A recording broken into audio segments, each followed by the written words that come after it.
大家好，我是周文强老师，欢迎来到今天的财商训练营第10课财务知识。昨天呢，你们很多人都填了自己的财务报表，填完财务报表以后，我不知道你是什么感受啊？我看完你们的财务报表以后，我终于知道你为什么今天还没有实现财富自由。我也看到了很多同学的反思啊，周老师，我终于知道了，真的，我以为是资产，结果是负债。看完这个报表以后，我真的太震撼了，非常好啊，颠覆了我对财商的认知啊，太棒了。那接下来我们就正式进入财务报表的学习。上一讲讲到了现金流决定了你是穷人还是富人啊，也给你们简单讲了财务报表。那接下来周老师要给你们画几张财务报表啊，你们在看我画的时候呢，你们要去分析啊，去分析这个财务报表。来，这一张表达的是什么意思？我说过，现金流的方向决定了你是穷人还是富人。那这张财务报表的现金流的方向大家很清晰，对吧？收入表进来，进入支出表流没了啊，这是典型的穷人。典型的穷人，零资产、零负债啊，甚至是月光族啊，这都还算不错的，对不对？这都是以前的穷人。我跟你讲，我现在跟你们再添2笔新世纪的穷人，对不对？他新世纪的穷人是怎么样的呢？5000、6000、负1000，咋办呢？在负债这儿整个信用卡，再整个花呗，再整个借呗，再整个京东白条啊，再整个小额网贷啊，再整个微粒贷，然后这个增加了，这个肯定增加啊，然后这个就不是6000了，这个每个月要还16000，在座各位啊，这就变成多少了？11000。这叫什么？这叫新时代的穷人。在座各位，这不是跟你开玩笑，我说的这个都算好的了吧？真的算好的了。而这些信用卡的负债，这5万，这3万，这4万，这2万，这6万，这加一起30万，正不正常？30万，这还是5000，都敢这么玩。你说这种人，他就在破产的边缘徘徊，他在作死的边缘徘徊，他为什么还能过？老师，他付这么多，他为什么还能过呢？他牛啊，他认为他很有财商啊，他兴业信用卡还招商信用卡呀，他招商信用卡刷出来还支付宝啊，支付宝刷出来以后还借呗，借呗刷出来还花呗，他觉得自己挺牛逼，他觉得哎呀妈呀，你看我财商真高，我玩的真溜，你看，啪嚓，疫情来了，这哥们这5000都没了。左卡套不了右卡，右卡套不了左卡了，完了，所有卡全给他降额，所有卡全给他封额，直接破产，直接可不是1个月还1万多了哦。一旦信用卡额度发现你盗刷信用卡，额度给你一降，你的最低还款额可就不是最低还款额了，银行不给你分期了，不给你分期的时候，这可就不是变成160001个月了，那可能就是对吧？30.6000，30万6000，你怎么还？这里是0。这种事情在今天的中国比比皆是，我告诉你们，比比皆是。那为什么会出现这种情况呢？这个人他之所以会混成这样，4个字啊，叫提前享受。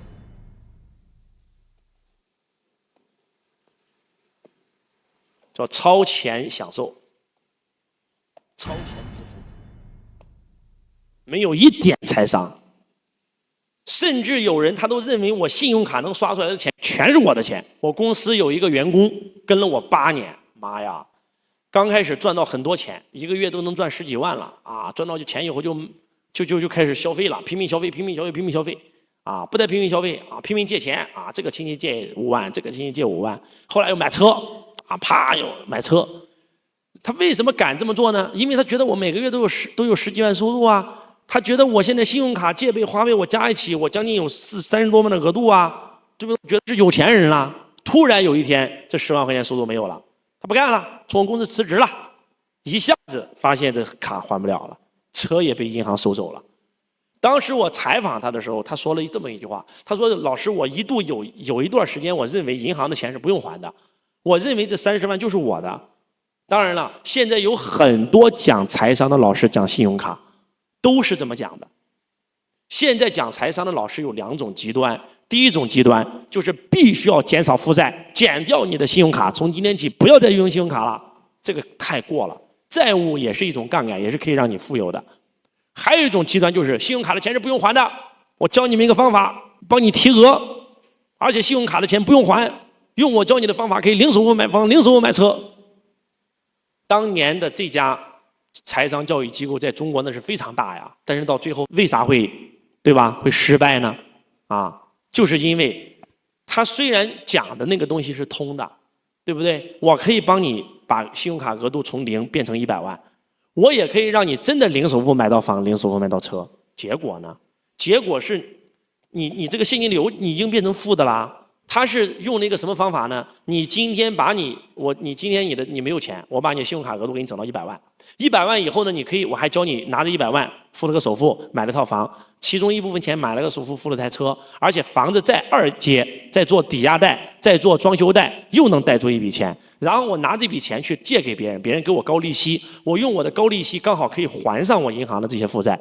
但是一旦人家欠你的钱不还了，本金都没了的时候怎么办？他会教你说把房子卖掉，房子买到手以后赚钱了，把房子升值卖掉，卖掉的钱就能还负债了，也能走得通。但是如果房子卖不掉怎么办？如果房子卖不掉，如果房子跌了怎么办？这家公司以前在中国做财商第一品牌，对不对？做得非常非常大，我也上过他们的课程。我上完他们的课以后，我就说了，这不是真正的财商，绝对是曲解了富爸爸的这套理论，更曲解了罗伯特清崎的理论。我当时就说，在他们最疯狂的时候就说，他们这家公司一定倒闭，一定破产，而且会骗无数人。有很多很多的这些厨师，一个月就几千块钱，因为上了他们的课，真的零首付买房、零首付买车，做了几百万的额度，然后在深圳瞬间买了房、买了车，但是到最后永远变成黑户，背了几百万的债，他这辈子可能都爬不起来。有无数人因此直接跳楼。所以在座的各位，这不是真正的财商。那为什么他们会上当受骗呢？因为他们压根就没有把这些东西写成财务报表。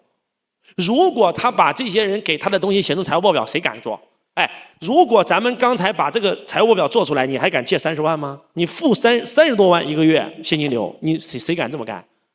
你瞬间就知道了，这是你的负债，这不是你的资产啊，这是负债，这怎么能是你的资产呢？什么是资产？什么是负债？房子是资产还是负债？房子是资产，汽车是资产，信用卡是资产，你想多了。在座各位，来，这是第2张财务报表这个就不用说了，这个现金流向，收入流进来，流进支出，然后流进负债表，负债表又增加支出，然后又流出去，这就中产中产阶级。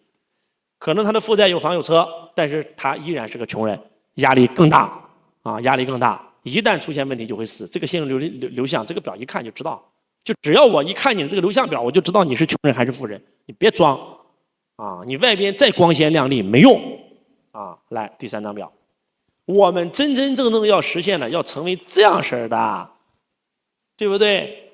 我们的收入全部进我们的资产，我们的资产带来的被动收入又重新进我们的收入栏，我们的收入栏赚的钱又进我们的资产。举个例子我今天一个月赚2万块，对不对？我支出5000块，我一个月有15000，我这1万我不买车享受，我不买房享受，我干嘛呢？我做一个企业，我投资一个企业，我这个企业我投资了5万块钱，我现在每个月能够带来1万块钱的现金流，我这里就增加1万了，我就变成3万了，对吧？我这里就变成2万5了，对不对？我又有钱了以后怎么办呢？我买房，但是我买的房子我不自己住，我租给别人住，这个时候租金大于月供，我的房子就是资产。我付10万块钱首付买套房，这个房子价值50万，这个房子每个月能够为我带来5000块钱的现金流，我这里又增加5000。我这里又增加5000，然后这里就变成了35000，这里就变成了3万，而且我的这15000是什么收入？是被动收入。我现在其实已经可以把这2万块钱的工作辞了，因为我就算辞了，我的15000也能够花我这5000，我实际上已经实现财富自由了。